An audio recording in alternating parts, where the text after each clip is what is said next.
Hi, there in Chicago, Mel here. The voice crying out from the wilderness of Malibu to lend that voice for your support and encouragement at your rally today. The Coalition for Canceled Priests. I mean, it's not hard to believe that there is now such a thing, as personally I know many priests who have been canceled. But not for the reasons you'd think. I mean, it's not like they did a hit-and-run drive and left the scene of the crime or embezzled church funds, stole the altar wine, or committed some other heinous crime. No, not at all. And who's persecuting them? Well, their own bishops. How's that? Yep. Who are they? Well, they're a pack of men who generally passively sit by and tolerate any kind of nonsense. But if one of their priests utters something that resembles orthodoxy, well, then they spring into action, they reprimand him, and they bully him and do their best to cancel him. And they succeed.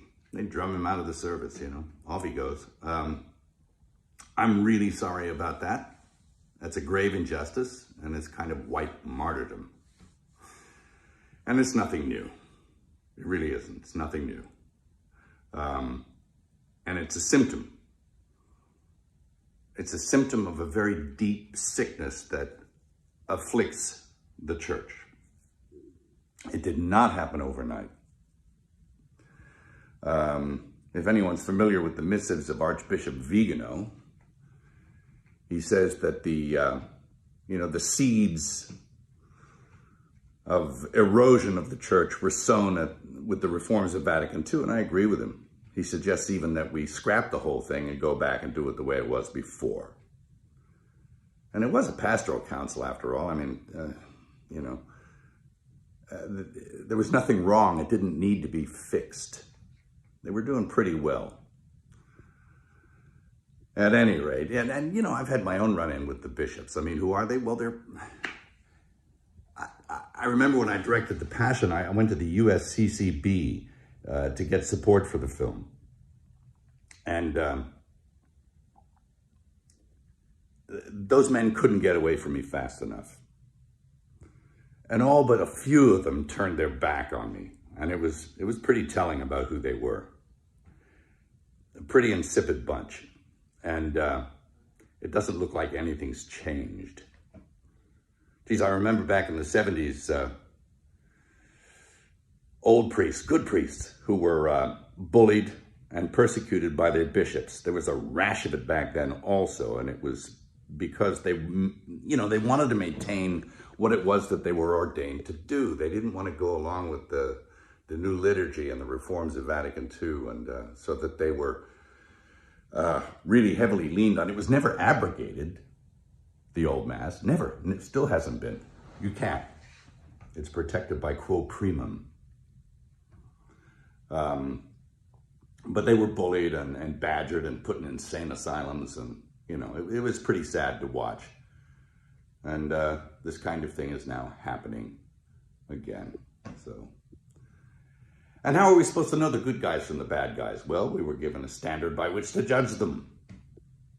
By their fruits, you'll know them. By their fruits.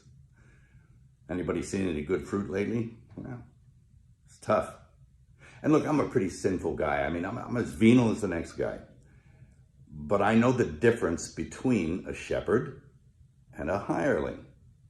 And I think that the vast majority of these bishops are just a bunch of hirelings, And my question is, who's hiring them? I don't think it's Jesus. Is it Francis? Who's hiring Francis? Is it Pachamama?